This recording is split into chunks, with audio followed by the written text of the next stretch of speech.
लें जी, जिसका डर था वही बात हो गई। था जिसका डर वही बात हो गई। अफगानिस्तान और पाकिस्तान के बीच एक बार फिर ठन गई है। पाकिस्तान ने बहुत बड़ी बड़ी धमकियां दी हैं अफगानिस्तान को। पाकिस्तान ने कहा है कि अफगानिस्तान को तबाह कर देंगे। पाकिस्तान को ने कहा है कि अफगानिस्तान को सफाई हस्ती से मिटा देंगे। और ये सब थ्रेट्स, ये सब धमकियां उस वक्त सामने आ रही हैं कि जब पाकिस्तान और अफगानिस्तान के बीच पीस टॉक्स फेल हो चुकी हैं। This is a big failure of big peace talks between Pakistan and Afghanistan. Afghanistan ने पाकिस्तान की बात मानने से इनकार कर दिया। और वो बात क्या थी? पीस टॉक्स में क्या एजेंडा था पाकिस्तान का? कि दहशतगर्दों का पाकिस्तान के अंदर घुसना मना किया जाए, खत्म किया जाए, रोका जाए। दोस्तों, एक जगह है सुल्तान काले, कुर्रम डिस्ट्रिक्ट, खैबर पख्तूनख्वा, पाकिस्तान के अंदर। वहां पे तहरीक तालिबान पाकिस्तान वालों ने पाकिस्तानी फौज पे हमला किया और जो खबरें आ रही हैं, पता लग रहा है कि 7 फौजियों को मार दिया और कई घायल हो गए। According to an official source, the Pakistani army officer was identified as Captain Noman. At least 70 security personnel were left injured in the attack by Tehreek-e-Taliban Pakistan. यहां पे सुल्तान काले में उन्होंने एक अफसर और कई जवानों को जान से मार दिया। अब दोस्तों, पाकिस्तान ये कहता है कि हम दोबारा हमला करेंगे, हम अफगानिस्तान के अंदर जाके मारेंगे। तालिबान कहता है ठीक है, अगर तुम लोग हमारे ऊपर हमला करोगे तो हमारा अगला टारगेट इस्लामाबाद होगा। और दोस्तों, ये क्यों कह रहा है तालिबान? क्योंकि जब तक तालिबान डेप्थ एरियाज में अटैक नहीं करेगा तब तक कुछ नहीं होने वाला। आप देखिए पाकिस्तान क्या कर रहा है, इसको जरा हम लोग एक not strategic, not operational, but at a very basic tactical level एक चीज समझते हैं। अगर पाकिस्तान और अफगान तालिबान की झड़प बॉर्डर पे हो रही है तो इससे होगा क्या? फौजियों के बीच में झड़प होगी। लेकिन जब पाकिस्तान अपने हथियार, अपने औजार, अपने लॉन्ग रेंज वेक्टर्स का इस्तेमाल करता है और काबुल में बमबारी करता है, तो फिर सिर्फ तालिबान को या अफगान फौज को चोट नहीं पहुंचा रहा, वो आम सिविलियंस को मार रहा है। ये उसने तब भी करा था जब उसने बिल्कुल दूर दराज गांव के इलाके में इनके कई क्रिकेटर्स मार दिए। सब ये भी है कि आज इंडिया ने फिर स्टेटमेंट जारी कर दिया है तालिबान के हक में।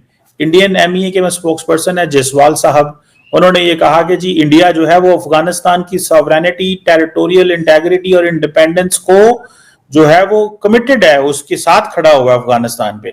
इसको आप कैसे देखते हैं? और कई जगहों पे ये भी बातें आ रही हैं कि ताजिकिस्तान के अंदर इंडिया की एक बेस थी, उसको बंद कर दिया गया है, वो चाइना और रशिया वो स्पेस कवर कर रहे हैं। What do you make of these big developments? Cheema साहब देखें, एक डीप आइसोलेशन है भारत के लिए।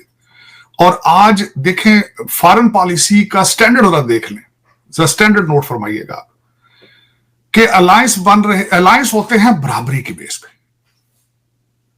अलायंस होते हैं कुछ दें और कुछ लें। भारत का अलायंस आज किसके साथ है? सिर्फ एक ही ग्रुप है, मुल्क भी नहीं है, तालिबान। स्टेटमेंट दी जा रही है तालिबान के हवाले से, बल्कि ट्रेनिंग दी जा रही है वहां पे ऑन ग्राउंड अफगानिस्तान के अंदर। ट्रेनिंग दे रहे हैं अफगानियों को रशियन पुराना असला चलाने की, और जो अमेरिकन असला छोड़ के गए हैं उसके बारे में। आज अफगानिस्तान से खबरें आई हैं, हमारी एयरफोर्स ट्रेनिंग ले रही है वहां एक जगह गांव के ऊपर।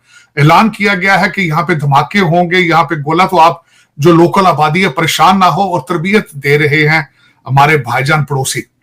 चले कोई नहीं, मैं कहता हूं चले औकात में तो आ गए, क्योंकि कहते ना जिथे दी खोती उथे आ खलोती, अपनी बराबरी थे तो आ गए ना।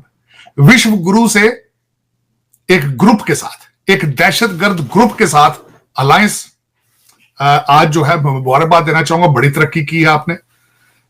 और उसमें चीमा साहब देखें कि कभी ये लोग पाकिस्तान का नाम लेते थे, कहते थे जी नहीं इसका नाम ले लेना, ये इनका ऑफिशियल, ये इनका एक प्रिंसिपल था कि पाकिस्तान का नाम नहीं लेना, इट डिग्रेड और it devalue us because we are विश्व गुरु। उसकी वजह ये विश्व गुरु पता किसने बनाया था चीमा साहब?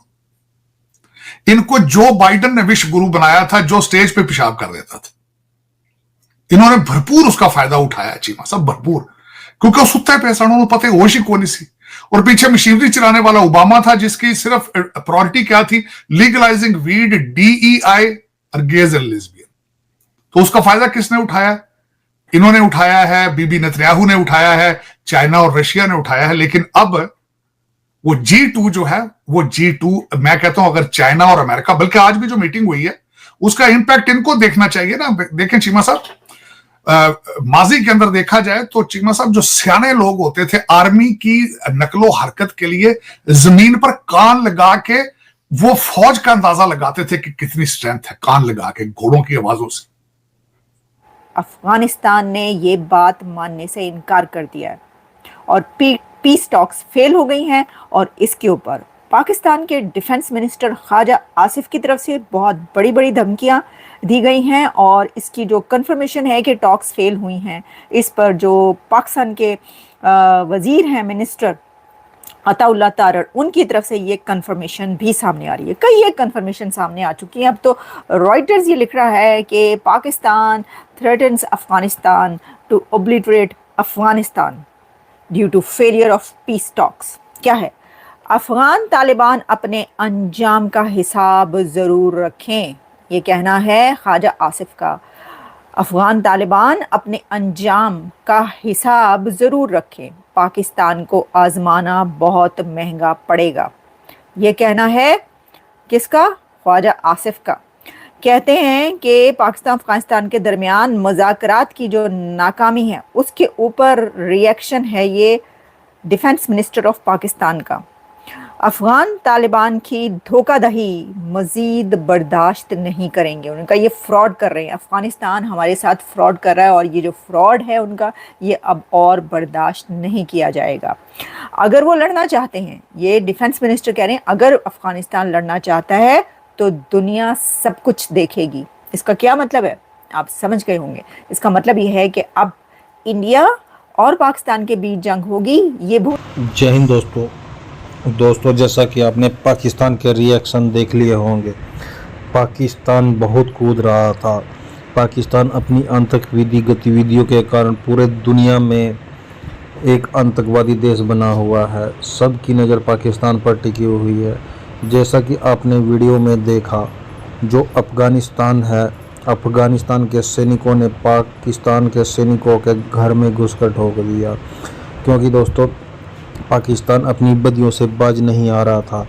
दोस्तों अफ़गानिस्तान ने पहले बात के जरिए युद्ध विराम पर, सीज फायर पर रोकने की कोशिश की, लेकिन दोस्तों पाकिस्तान बिल्कुल भी नहीं मान रहा। सीज फायर के बाद भी पाकिस्तान हरकतें कर रहा था। तो उसके बाद जो अफ़गानिस्तान के सैनिक थे उन्होंने बुरी तरह से जाके पाकिस्तान सैनिकों को मौत के घाट पहुंचा दिया। और दोस्तों पाकिस्तान हमेशा ही कूदता रहता है कि हमारी सेना बहुत ताकतवर है, हमारी फ़ौज बहुत ताकतवर है, लेकिन दोस्तों अफ़गानिस्तान ने घर में घुस के पाकिस्तान की फ़ौज को ठोक दिया।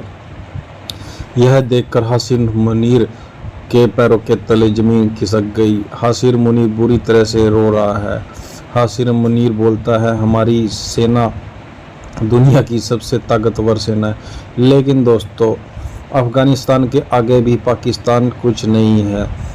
और जहां पाकिस्तान कूदता है उसके पास थोड़े हथियार हैं, वह दूसरों से भीख दिए हुए हथियार यूज़ करता है। उसके दम पर दुनिया को दिखाता है कि हमारे पास परमाणु बम है, हमारे पास है। पाकिस्तान के पास कुछ नहीं है। और दोस्तों पाकिस्तान बहुत ज़्यादा कूदता है। एक अफ़गानिस्तान ने ही पाकिस्तान को बुरी तरह से पेल दिया है। यह देखकर हासिर मुनीर बोला कि हम इसका बदला लेंगे, लेकिन दोस्तों अफ़गानिस्तान के आगे अफ़गानिस्तान की पावर इतनी है कि पाकिस्तान को बुरी तरह से पेल देती है। और दोस्तों अफ़गानिस्तान ने कुछ दिनों में ही पाकिस्तान को धूल चटा दी है। और पाकिस्तान मीडिया के आपने रिएक्शन देख लिए होंगे। दोस्तों अगर यह वीडियो आपको अच्छी लगे तो उसको लाइक करना, चैनल को सब्सक्राइब करना, वीडियो को शेयर भी कर देना। दोस्तों इस वीडियो को हम यही ख़त्म करते हैं। मिलेंगे फिर नेक्स्ट वीडियो में, तब तक के लिए जय हिंद जय भारत दोस्तों।